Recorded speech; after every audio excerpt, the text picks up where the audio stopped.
Baik, assalamualaikum warahmatullahi wabarakatuh. Kali ini saya akan mempresentasikan tentang praktikum yang pertama mata kuliah MIP yang di Ambu Budian tentang pengenalan alat-alat laboratorium. Untuk yang pertama saya perkenalkan dulu. Yang ini adalah namanya autoclave. Autoclave ini dengan suhunya yang bertekanan tinggi bisa memberikan kekuatan yang besar untuk membunuh sel dibanding dengan udara panas biasa. Autoclave memiliki kelebihan yaitu untuk merebus dengan bertekanan tinggi. Kemudian yang kedua adalah botol sampel. Botol sampel ini bisa digunakan untuk menyimpan larutan. Kemudian yang berikutnya adalah bunsen. Bunsen ini digunakan untuk memanaskan larutan ataupun untuk sterilisasi alat. Prinsip kerjanya yaitu dengan menyalakan dengan membakar bagian sumbunya. Biasanya sih digunakan untuk mensterilkan alat. Kemudian untuk yang berikutnya adalah cawan Petri. Cawan Petri ini digunakan sebagai wadah penyimpanan dan pembuatan kultur media. Prinsip kerjanya yaitu medium yang dapat dituangkan ke cawan bagian bawah dan bagian atasnya ditutup. Kemudian yang berikutnya adalah Erlenmeyer. Erlenmeyer ini digunakan sebagai tempat mereaksikan larutan dan menyimpan larutan dalam waktu yang lama. Kemudian yang berikutnya adalah gelas ukur. Gelas ukur atau silinder gelas digunakan untuk mengukur volume larutan atau zat cair dengan tepat atau akurat. Kemudian yang berikutnya adalah hot plate dengan magnetic stirrer. Hot plate ini digunakan untuk pemanasnya, sedangkan magnetic stirrernya itu untuk mengaduknya secara otomatis. Alat ini bisa disetting kecepatan putaran dari magnetic stirrernya ataupun berapa suhu yang diinginkan. Kemudian yang berikutnya adalah inkubator. Inkubator ini digunakan untuk media menyimpan kultur dari sel. Suhunya bisa disesuaikan. Alatnya seperti ini. Kemudian yang berikutnya adalah jarum Ose. Jarum Ose ini digunakan untuk memindahkan atau mengambil koloni suatu mikroba ke media yang akan digunakan. Seperti ini. Kemudian yang berikutnya adalah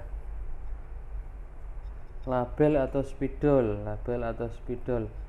Label atau spidol ini digunakan untuk menandai media yang akan kita pakai atau setelah kita lakukan uji untuk menandai itu.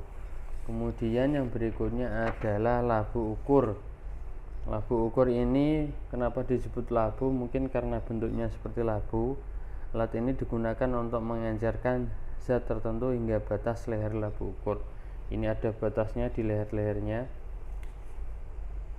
Seperti ini.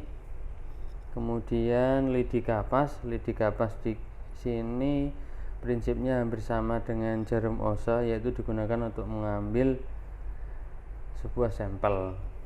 Kemudian yang berikutnya adalah mikroskop. Ini adalah alat yang paling khas dalam laboratorium mikrobiologi yang digunakan untuk memberikan pembesaran gambar untuk kita bisa melihat mikroorganisme sampai detail. Kemudian yang berikutnya adalah neraca analitik. Neraca ini digunakan untuk menimbang sampel. Di sini ada penutupnya. Hal tersebut ada karena untuk mengurangi kontak dengan angin sehingga berat yang didapat ini semakin presisi sekali. Kemudian ada pinset. Pinset di sini digunakan untuk pinset ini pinset digunakan untuk mengambil sesuatu barang atau sampel. Kemudian ada penggaris atau jangka sorong,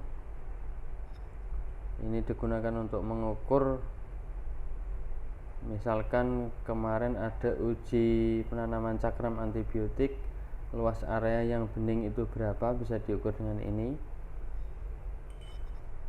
Kemudian ada pipet. Pipet ini digunakan untuk memindahkan cairan dengan cara menjedotnya, menekan karetnya ini, lalu dibalikkan lagi, dia akan menyedot airnya, menyedot cairan yang akan kita ambil. Kemudian ini pipet volume, ini bentuknya lebih panjang dari pipet yang biasa tadi dan ada ukurannya. Untuk pemakaiannya hampir sama, untuk mengambil cairan dengan volume tertentu. Kemudian ada rak tabung reaksi, ini raknya yang terbuat dari kayu biasanya, yaitu untuk meletakkan tabung reaksi saat praktikum mereaksikan bahan kimia. Kemudian ada spatula ini atau sudip, ini adalah alat untuk mengambil sebuah objek dari sampel kita. Kemudian ada spreader atau batang bengkok, alat ini biasanya berbahan kaca, jadi hati-hati saat menggunakannya. Alat ini digunakan untuk meratakan sampel yang dimasukkan dalam media yang ada di cawan Petri yang tadi. Kemudian ada tabung reaksi, ini tabungnya digunakan untuk mereaksikan larutan. Kemudian ada wadah pembilas. Wadah pembilas ini, anggaplah ini wadah pembilas, digunakan untuk membersihkan alat dan sampel setelah praktikum atau saat praktikum. Kemudian yang terakhir ada water bath. Water bath adalah alat laboratorium yang berbentuk wadah, digunakan untuk memanaskan cairan dengan direndam pada air. Tentunya air tersebut telah dipanaskan sebelumnya.